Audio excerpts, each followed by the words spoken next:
Facebook is silly. There's a lot of, and it's toxic, and there's a lot of bad stuff that goes on there. There's a lot of stuff that's ridiculous that goes on there. Some of the keeping up with the Joneses type of stuff that you see and all of that, which is unfortunate, because the other half of it, or maybe the other third of it, is a fantastic tool to be able to connect with and share with people. It has opened up business opportunities for folks like yourself way up in Alberta, Canada, to be able to do this. And I don't know how you would be doing it by buying ads somewhere in magazines or something like that if you didn't have something like this that had been put in place. So I think it's important for people in our audience who are looking at starting a potential business, if they have a bias against Facebook, to say, look, we get it. We understand why you have a bias against Facebook or other social media platforms, because there's a ton of silliness and toxicity that takes place there. But there's also commerce that's taking place there. There's also relationships that are good and that are positive that are being built there. And there's a lot good happening there. And you guys certainly are great proof of that. Now, I wanted to ask you about posting and advertising. So I was looking at your Facebook page prior to the start of this interview, and I think you're at about 18,000 people who have gone out and they've said they want to follow or like or whatever. They want to be a part of your page. They're either expressing their gratitude towards you for what you're doing, or they want to know when you're putting something out. That's really good. I think, that's a really, really good following from a grassroots small business like what you guys have. You've done a great job. So for everybody else out there who's listening, let's do two things. One, we got to dispel the bias against Facebook. If you're going to be in business and do something like you're doing, got to get over it, because this is where you're going to sell products. This is where you're going to sell services. Once you're past that bias, and you're willing to engage in Facebook or whatever other social media platform is going to work for you, how have you guys built that following? It's really, really well done. How have you done it? So, and Kayla gets the how we built this following question all the time, and I don't. It's kind of a catch-22 answer, because you need the content to keep the people engaged, right? Okay. It's a journey, not always the product. So we get people. It's pretty neat, because now we've had people that have been with us, because you can go back and see how long they've liked your page. And there's people that started at like the first 6 months. Yeah. And we're just selling amounts now, right? Mm-hmm. So that's a testament to never selling anybody down the river. Yeah. You don't know what they're going through or what their finances are like. Some people have saved up to buy our product, Mm-hmm. which is awesome. We're extremely grateful. But the biggest key to me was spending the advertising dollars. So when we first started, I was putting out 3 mounts a month. And there were some months, like when we were heading into Christmas, I was spending $500 a month. Like, it was ridiculous. Canadian dollars.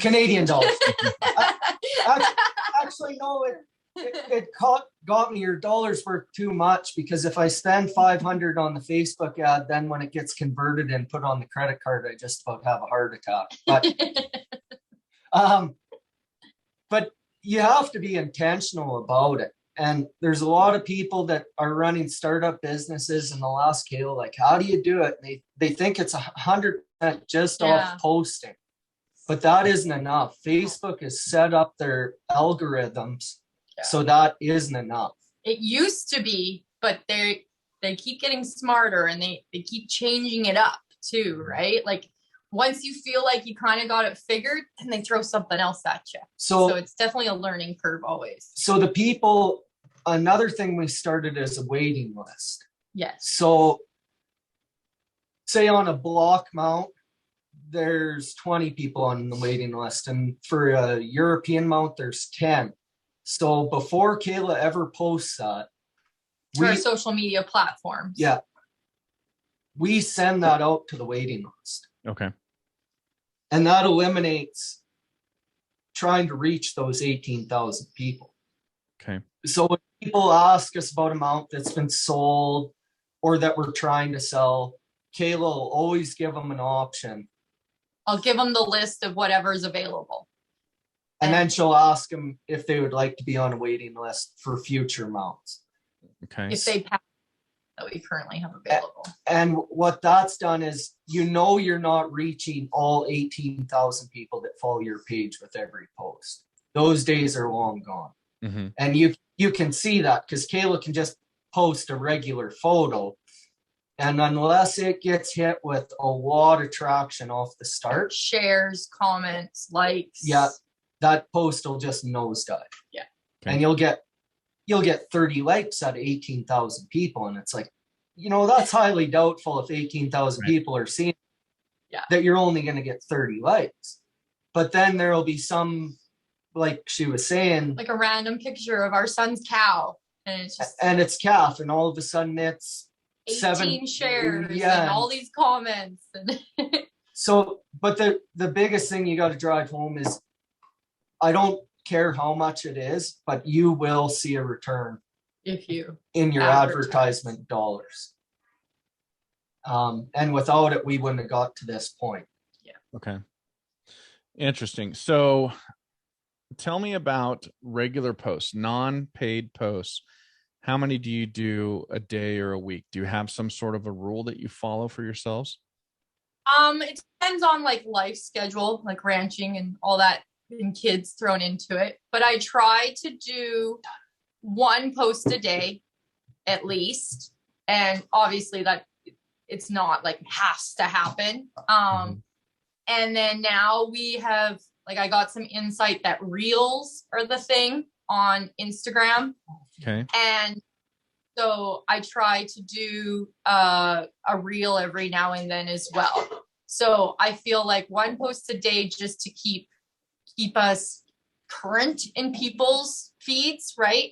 And then obviously whenever we have mounts available, then those go up. And then those, if it hasn't sold, then those are the ones that we would, what, quote unquote, boost. So then we are actually paying for a certain spectrum and demographic to see. Okay. So that consistency that you guys were mentioning with social media, that's consistent in that it's at least one post a day. Is it a post that's just out of this world, or is it a picture of something you thought was cool with a little comment and it's posted? Yeah. When Kayla has a certain standard, like she doesn't, it's not like she's walking across the yard and taking some blurry photo. So she definitely has a standard of Yeah. what she's willing to post. I do have kind of like, I don't know, kind of like my back pocket filler photos that I have, right?